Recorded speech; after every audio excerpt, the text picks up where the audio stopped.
mbote na bino bandeko balandi ya basango ya Congo Télévision oyo bolingaka émission na bino pièce contre pièce o il est na rumeur de Kinshasa basango Congo Télévision et là on a resenga na bino bo s'abonner massivement et na sima caméra bongo tozali na Arnold Chilombo mon compagnon de tous les temps et na sa bino ki non émission ya lelo nde tolobaki pièce contre pièce je pense Arnold Chilombo à combien de la biso déjà ba pièce surtout parce que lelo nazana méchant ya kosakanate pour ceux qui vous ont besoin les cas et émission ko tourner sur makambo oyo conseil des ministres oyo na semino geno stilo yango oyo to ça de ba calcul awa to kolobela mambo conseil des ministres to beta masolo awa ya oyo etali conseil de sécurité des Nations Unies loko nini komi fachi beton parce que prophétie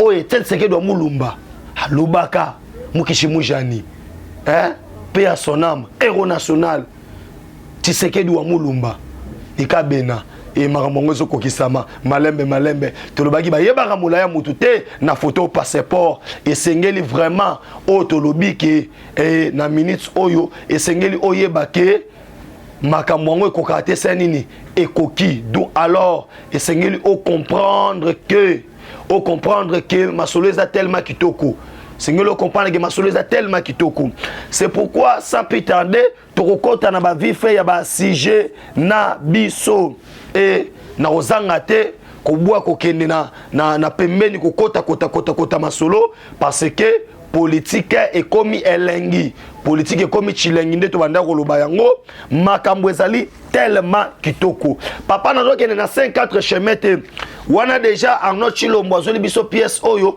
tozomona Messe Azarias Ruberwa o lobby ezalaki opesi mwambwa boyi na seki ok non Félix Antoine Tshisekedi Chilombo fachi beto na conseil des ministres et tout le monde conseil des ministres bandi mbala moko l'ordre du jour makamwa minyembwe abi d'abord makamwa minyembwe abu pia quoi tel quoi ça soubirwa parce que il kana bisayo aweza koyinda ba lobby conseil des ministres Félix Antoine Tshisekedi Chilombo garant de la nation fait sortir ses griffes wana RFI et lobby Félix Tshisekedi Chilombo fait sortir ses griffes et c'est lancé directement contre Azarias Ruberwa.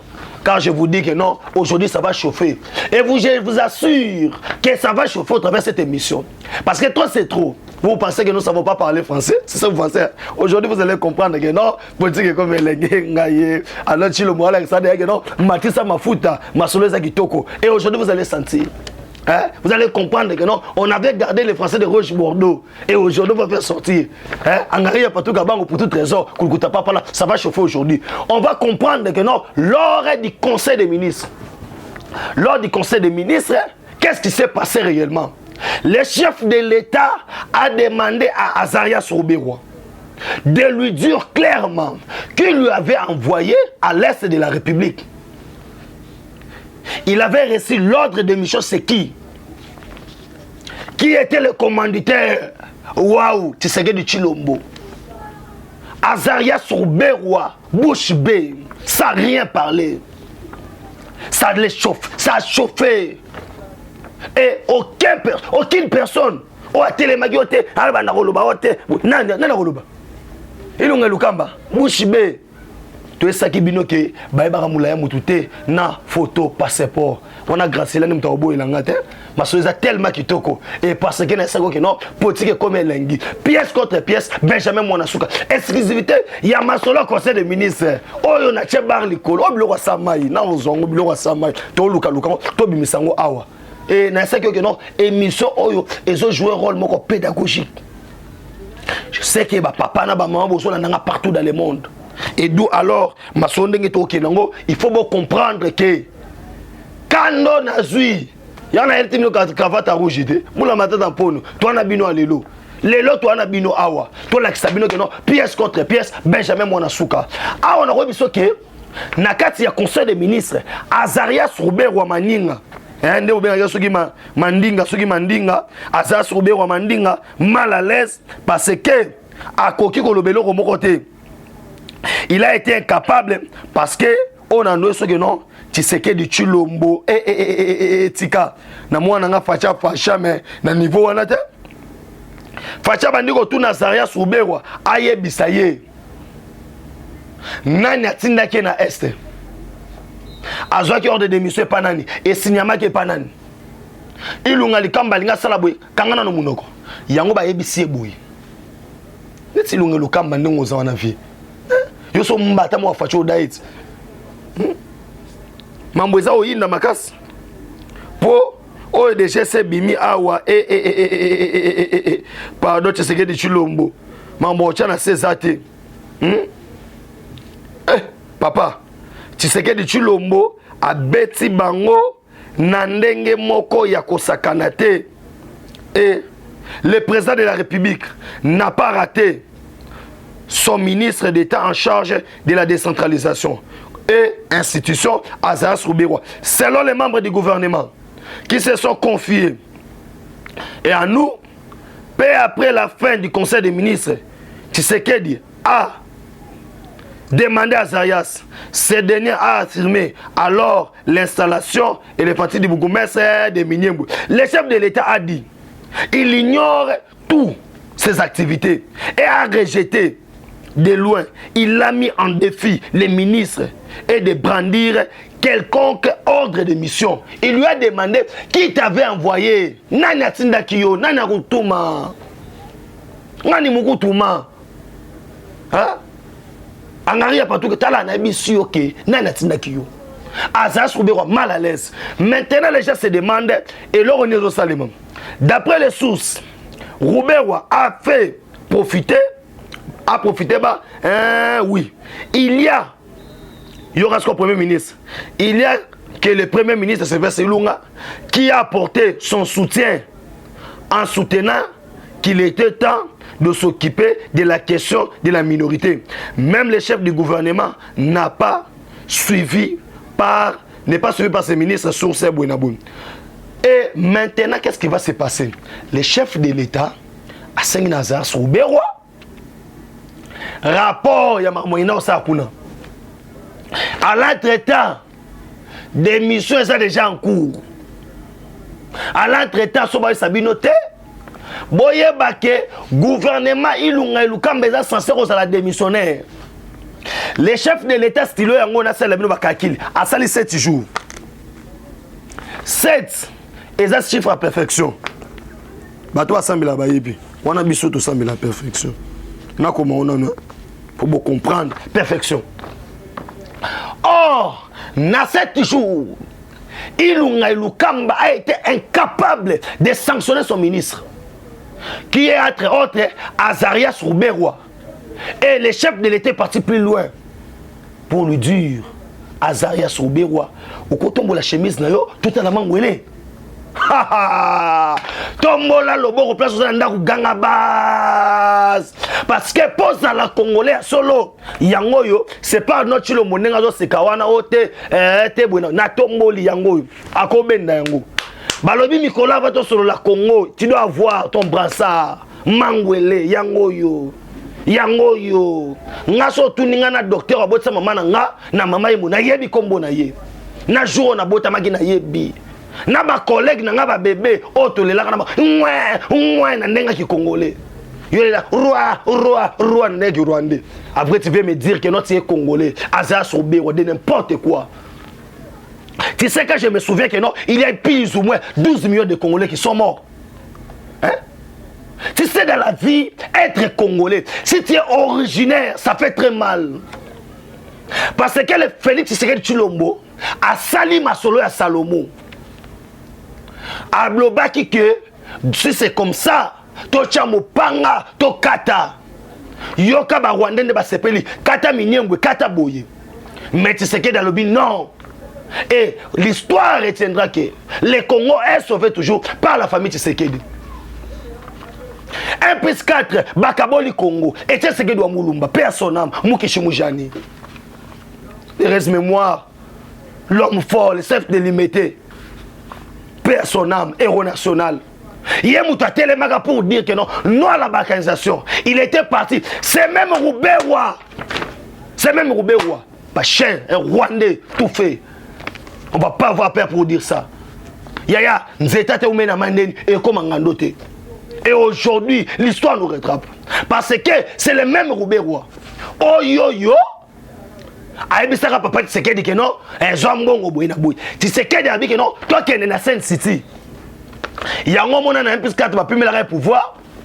Pour que y a beau maté. Mais aujourd'hui, gloire soit rendue à Dieu. Parce que nous voyons directement l'ambassadeur de l'Union européenne. À notre Chilombo, tu as refait sa pièce. Les membres sont yindat. Toi tu as bar likolo. À notre Chilombo, sa pièce. Sa pièce yaya. Kubasadi langa kubadilanga. Les Londres à Makambu. Toi bien sa diplomatie. Nous voyons directement l'ambassadeur de l'Union européenne. Oh Tobengi, Nani, Jean-Marc Chantenier. Sur la combo Jean-Marc Chantenier. Et il y a Jean-Marc Abundu Pembeni. Ça veut dire Jean-Marc papa. Jean-Marc Chantenier Léli. À lobby rapport Mamping. Congolais qui me suit partout dans le monde. Pièce contre pièce Benjamin. Mais j'ai mis à votre disposition rapport Mamping. Pourquoi tu ne veux pas m'appeler? Tu ne veux pas écrire qu'on t'envoie autant? C'est 517 pages. J'ai mis ça en format PDF et permettre de comprendre quel est le rapport Mamping. Et vous allez comprendre l'implication du Rwanda dans le conflit congolais. On est mort plus de 12 millions, chers Congolais. Vous qui me suivez partout dans le monde, l'heure est venue que nous puissions reconnaître notre vraie histoire. Pourquoi on peut nous mentir que non, les Banyamulenge étaient au Congo au 16e siècle? C'est du mensonge. C'est du mensonge. C'est pourquoi je demande au ministre de l'enseignement, Jeanne d'Arc, Jeanne d'Arc, Kimpavita, Kimbangu. Botan sabiso Congolien Tchotila, Tchela, la reine Tchela, Aoutaka Wapi. Botan sabiso Ntingakuvu. L'histoire des Congolais et Loba Lumumba va être écrite par le Congolais. J'appelle à la conscience de tout un chacun de nous. L'heure est venue où nous devons nous battre pour ce pays. Très chers internautes, vous qui me suivez partout dans le monde, ce pays nous appartient. Moi, je suis né Congolais. Je n'avais pas demandé à Dieu. C'est Dieu qui avait permis que je sois Congolais. Et je dois défendre mon pays jusqu'au sacrifice suprême. C'est pourquoi on me prie avec tout. Même si on nous menace. Fatia Zali. Yo menace ngai. Beto likofia. Hein? Nandinga talara. Awa sko rapport Mamping. Ozo luka ngozo numéro na R yango. R yango ba wote na yoka numéro te. Numéro za simple roi lipa na nguba. Piste 143 9 70 40 89 57. Piste 143 9 70 40 89 57. Pièce contre pièce, Benjamin Mwanasuka. Je vous annonce déjà que non, dès la semaine prochaine, pièce contre pièce, chaque jour en direct. Téléphone ouvert. T'as là, semaine autobanda déjà, pièce contre pièce, tongonyo surtout, Nabasangwa Congo télévision, Tobito Chabar Likolo, Obenga Chombo, Tobenga Nato, n'a répondre Mbala Moko. Pour aller là, pièce, en direct, ce qu'on a Basangwa Congo télévision, émission Bandolek en direct. Ozo va passer au benga, ozo benga mbala moko, tozo répondre à la question de Bino. Pour tout l'examiner que non, ma soeur tellement kitoko. On comprend maintenant l'Union européenne a appuyé sur l'accélérateur. Or, tout le monde dit docteur Denis Mukwege. Mukwege docteur. Denis Mukwege na ministre on a so ebisa yo. Okoye beza nini. Masolo zan tekeza kitoko. Parce que Canada, États-Unis, Basangani Bangonyo surtout, Balobi, tribunal de paix international pour la République démocratique du Congo. Mais aujourd'hui, je suis fier parce que je vois directement cet homme, Maïka Amer.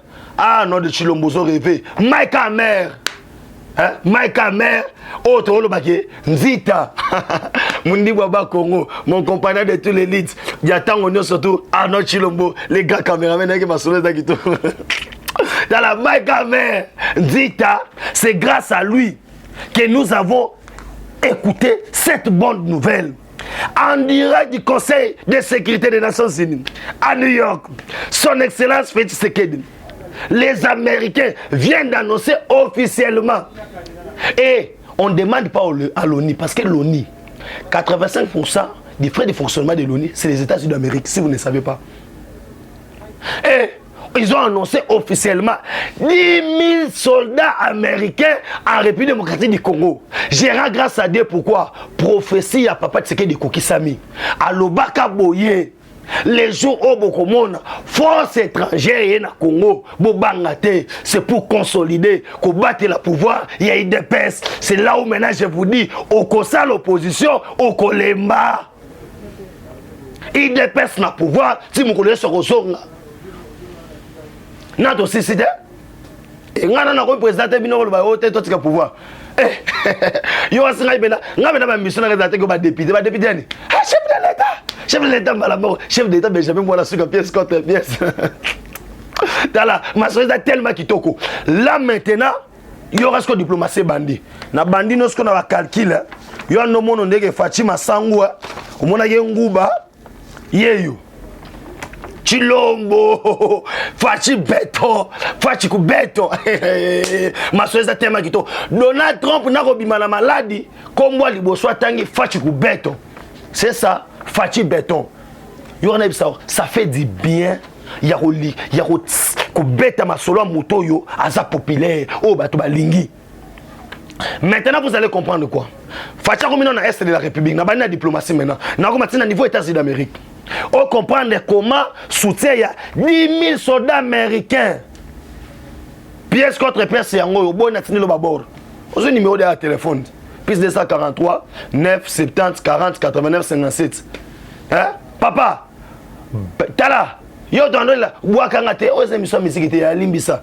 Oh politique, to be dans politique na boka te pardon. Le lope na politique na politique. Hein bon c'est la mambo ba so ni ande to boka mais ah politique na yoka o comprendre na SLO ni salami. Tu sais que Chilombo a quel niveau ya Belgique. A beti ma son surtout tekesili. Or na Belgique je vous avais annoncé quoi. Na sabino que il y a délégation, il y a Donald Trump. O ezaki conduit na auto bengi parce que déjà les bacs non Kelly Cref ou azali ambassadeur il y a États-Unis na niveau il y a New York ou azali représentant il y a nani na niveau New York appelé daki déjà. Or on a quatre membres appelé daki c'est 3 points. Tu sais nos premier point il a salué 1 auto bengi attends je vais lire premier point c'est là que 1 il a salué nomination il y a ba généraux. Deuxième point il a salué auto bengi ba nomination na auto bengi coup constitutionnel. Et troisième point à l'obédaki détermination chef de l'État congolais. Or tu sais qu'elle dit à promettre Batouboui à l'obi non dans 2 semaines à Zoya. Or dans le langage diplomatique quand ce qu'elle dit dans 2 semaines c'est que les soldats américains c'est pas comment qui déjà quand nous parlons de 10 000 ça c'est officiellement mais officiellement bah dans le Congo. C'est pourquoi les gens n'ont pas eu à comprendre que nos forces mokoyé na ba soldats sous la bango oh sous banane. Je vous avais annoncé que non, logistique militaire, il y a des Américains. Et qui t'a dit na S, c'est la bingoma. Hein? Hein? Ingeta. Nessa Kibino, les gens me demandaient, non, ce sont des fake news. Benjamin Mwanasuka, dis-nous, je n'ai pas eu à dormir. Benjamin Mwanasuka, allô, Benjamin, tu dis quoi? Tu dis quoi? Tu dis quoi? Tu dis quoi? Tu dis quoi? Tu dis quoi? Tu dis quoi? Tu dis quoi? Ce qu'on y a tu dis quoi? Tu dis quoi? Ce qu'on y a Bazaro Sakanate, connu par Mike Hammer. Je vous annonce déjà que l'objet après, qu'on a un conseil des ministres, Mike Hammer a Fachi Beton, 6 heures d'état ma solo. Pour être déjà Zaroyinda. C'est pourquoi Fachi n'est pas parti dans 4-5 chemins. Il a dit à Kagame la vérité. Pour lui dire, cette fois-ci, wafwa, washala, washala. Bidin Toulou, bidin Moueno. Hein? Toko Tasko na Masolo. C'est pour vous dire quoi? Qu'à ce moment précis, l'Est de la République démocratique du Congo est déjà inondé par les militaires américains. Ils sont déjà là. Ça, les 10 000 Ozoyoka, c'est pour annoncer officiellement, mais officieusement, ils sont déjà au Congo. Ils sont conduits par Mike Hammer. Et maintenant là, je vous chauffe. Amiral, chef d'état-major américain, lobby déjà tout le monde a déjà oyo to lobby na niveau ya Pentagone mouvement ya Sakanate. C'est pourquoi Tshisekedi est parti plus loin pour vous dire ceci, que on en a marre d'avoir les étrangers qui s'enrichissent au détriment du peuple congolais. Il a dit lui-même, il sera là à l'est de la République dans 2 semaines. Pour faire quoi? À l'est de la République, il sera là dans 2 semaines. Pour que lui-même puisse diriger les opérations de grande vigueur. Les gens ne me comprennent pas. Pour arrêter Ben Laden qui avait conduit les opérations, c'était Barack Obama lui-même. Maintenant, pour mettre guerre, faire la guerre à l'est, c'est Tshisekedi Tshilombo. Oh, Fachi Béton. Lui-même sera là. Pourquoi? Parce que c'est parmi ses promesses de campagne. Oui, oui. C'est parmi ses promesses de campagne. Il avait bien dit que non, il sera là. Il sera là. Parce qu'il est le garant de la nation, le garant de bon fonctionnement des institutions, le commandant suprême, magistrat suprême. Maintenant, ça chauffe. Ça passe ou ça casse. C'est maintenant ou jamais. Fachi Bimisa, on a vidéo. Lobby Roubé, on a vidéo. D'où alors le chef de l'État a instruit au ministre de la Justice, au ministre de l'Intérieur. Parce que l'affaire Rouberois, il faut qu'il y ait la justice. Fachi n'arrête pas que Rouberois est un individu. Mais bon, Kangaye et pas autobéni justice. Ça chauffe. Voilà. Et je vous avais bien expliqué, non? Le Congo, désormais, est partagé en 2 parties. Il n'y a plus l'opposition et le pouvoir. Mais il y a que... Attends, nous allons chercher... Pièce, ça se trouve où? Attendez, Arnaud Tshilombo, il est d'accord avec moi. Si Arnaud Tshilombo est avec moi, vous allez découvrir... Faso Yobobiango. On l'appelle Keita Diallo. Soi-disant, né Martin Fayoulou Madidi. Là maintenant, je tiens une seule fois pour toutes à répondre à Fayoulou. D'abord, je vous avais bien expliqué que non, le Congo est départagé en 2 parties. On n'a que des Congolais et les étrangers. Parce qu'au Congo, il n'y a plus l'opposition et le pouvoir. Le Congo est départagé en 2 parties. On a les Rwandais, non, les étrangers qui veulent leurs intérêts et on a aussi les Congolais. Maintenant, Fayoulou, c'est pas moi, c'est l'RFI qui parle. RFI dit ceci: Martin Fayoulou, mal à l'aise quand on lui a posé la question sur sa nationalité. Fayoulou mal à l'aise. Yango boya qui a notre chilo moi qui filmé yogo. Mal à l'aise. Comment tu peux être mal à l'aise si on te dit de défendre ta nationalité congolaise? Hein? Mal à l'aise. À quoi défendre dans côté? Et en 2e point, qu'est-ce que Fayoulou dit? Il nous dit qu'il ne veut pas de recensement. Chers frères et sœurs, comment tu peux te prévaloir congolais, mais tu es contre les recensements? Si on souffre aujourd'hui, c'est parce que les soi-disant congolais, ils sont venus dans notre pays. Et ils ont détruit ce pays. L'air est grave. Il est temps maintenant que nous puissions ensemble réunir autour du chef de l'État, dire non aux étrangers, parce que ce pays nous appartient. Ils doivent vivre en paix dans notre pays. Mais ils ne peuvent pas se prévaloir avoir de terre. Martin Fayoulou m'a dit incapable de défendre sa nationalité, et nous voyons que après, non, Martin Fayoulou, papa, Martin Fayoulou c'est qui? Hein? Dans un pays où on parle de Félix Tshilombo comme état président de la République. Maintenant, on lui a demandé de nous prouver s'il est congolais, incapable. Hein? Soit disant, je suis né en Djili. Toi, tu es né en Djili. Nganjilo, je suis Djilo. Atika Bablagi, comment Fayoulou? Et Fayoulou nous demande que non, tout ça la marche. Papa marche à Nini. Hein? Marche à Nini. Il s'attendait toujours à Mambotali Minembwe. Mais le chef de l'État, Betse Kindobika, et là où ça chauffe maintenant, c'est quoi? Adolphe Muzito asengi aloba na kombo ya SID na kombo ya Lamuka te poza congolais te. Kabila Kao, je vous avais annoncé que depuis Tokenana no Chilombo na Kingakati, il n'y a personne mais le image au ministre qui Kingakati.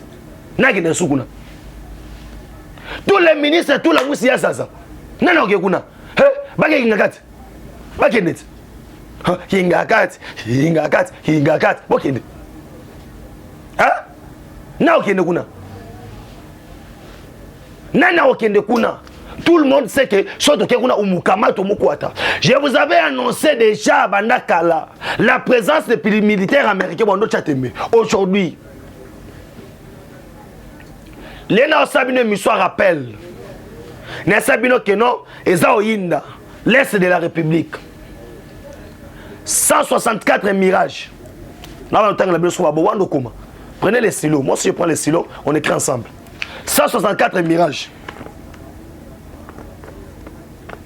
960 missiles rad-sol hyper sophistiqués. Tobandi 118 chars de combat. 994 canons rapides. Dernier cri, porte-avions. Ils ont un gabo so yaboy. Et au télémana na nini na océan Pacifique. Awana et pas na biso. Na niveau Congo central. Il y a un monde qui va changer mon Congo central. Il y a un maman des Congo central. Na fonction moi Denis. Et notre chilo ça na lukana no pièce à poste. Oui, to kona marambuya. Il y a maman Denis voilà, tout ça maman Denis. Visite au maman Denis des anini. Parce que porte-avions ils ont le Libreville. Ils ont posé na océan Pacifique. N'est-ce pas ça ba calcul. Ah n'est-ce pas batali si boye. Angers Zanini, 3e guerre mondiale. Osoto yindi se bana RDC pour ani iranium ya monde mobimba. Ezap na RDC. Je crois qu'il est sali qui est sali mulongo, c'est sali boy. Entonnoir. Ah to ebisa pétrole ya monde mobimba. Na ba no sala na ba dessin. Pétrole ya monde mobimba na RDC. Kivet, sali boy, Kivet. C'est un boy. Kivet. Maintenant, ça se passe comment? Pourquoi présence oignon surtout? Vous allez comprendre, non? Russie a 9 bases en Afrique.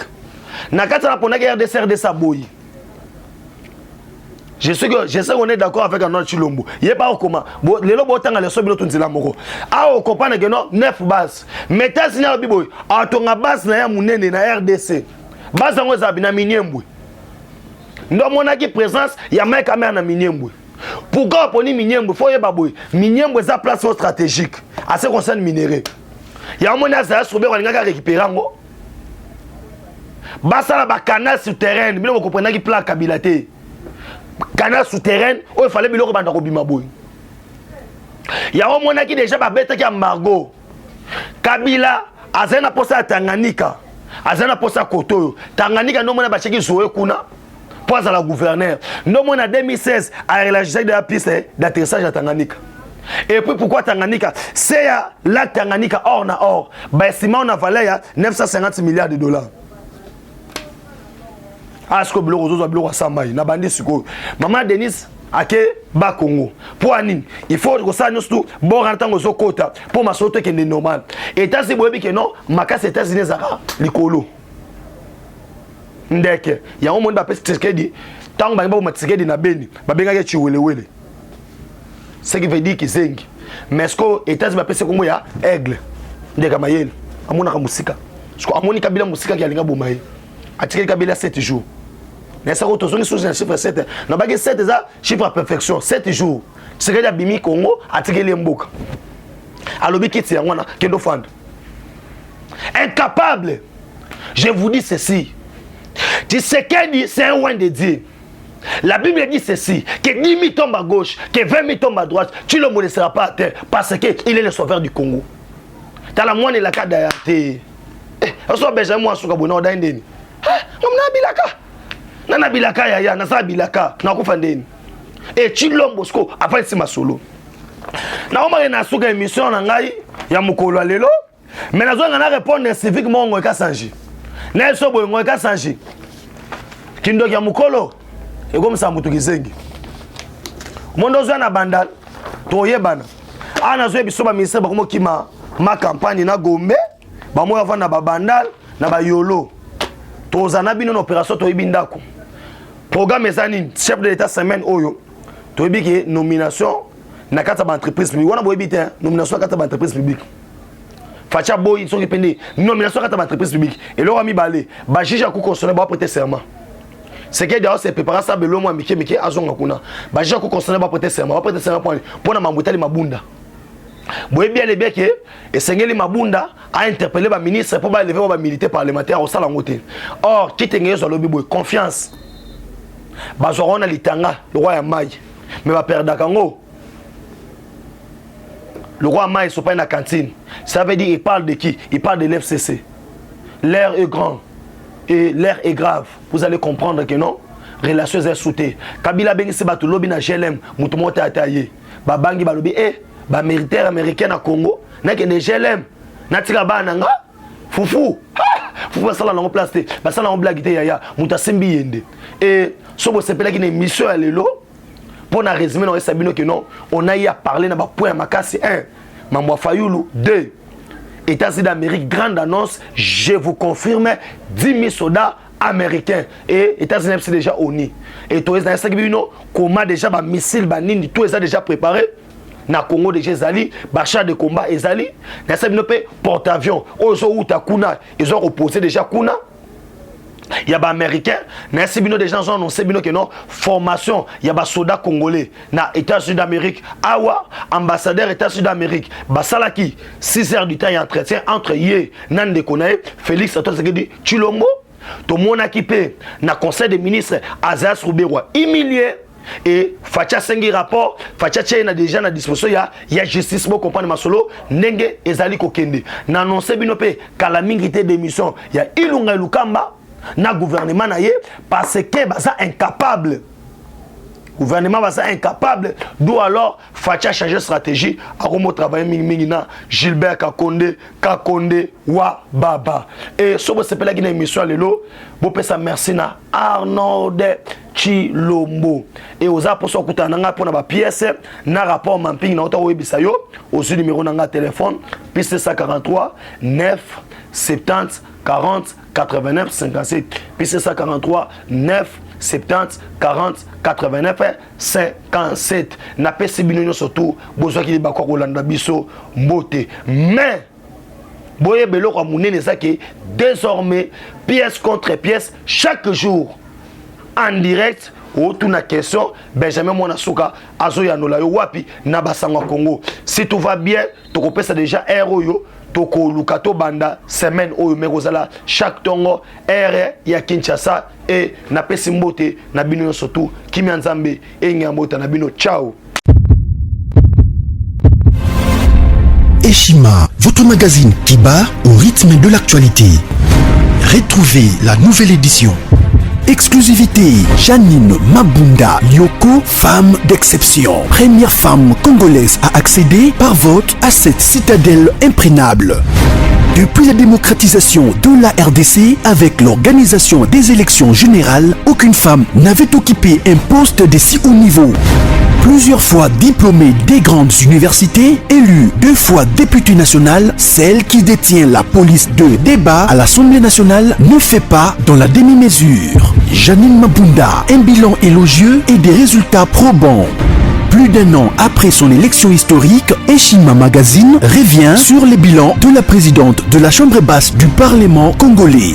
Une administration efficace grâce à l'amélioration des conditions de vie et de travail du personnel, des réalisations législatives à foison, soutien financier aux provinces touchées par la crise sanitaire de Covid-19, accompagnement et encouragement de l'entrepreneuriat des jeunes, la loi de protection des peuples autochtones et promotion des droits des personnes vivant avec handicap, dur à cuire et intraitable pour le bien des élus, un bilan à mi-parcours plus qu'élogieux. La présidente de l'Assemblée, Jeannine Mabunda Lyoko, restera assurément un modèle de leadership congolais.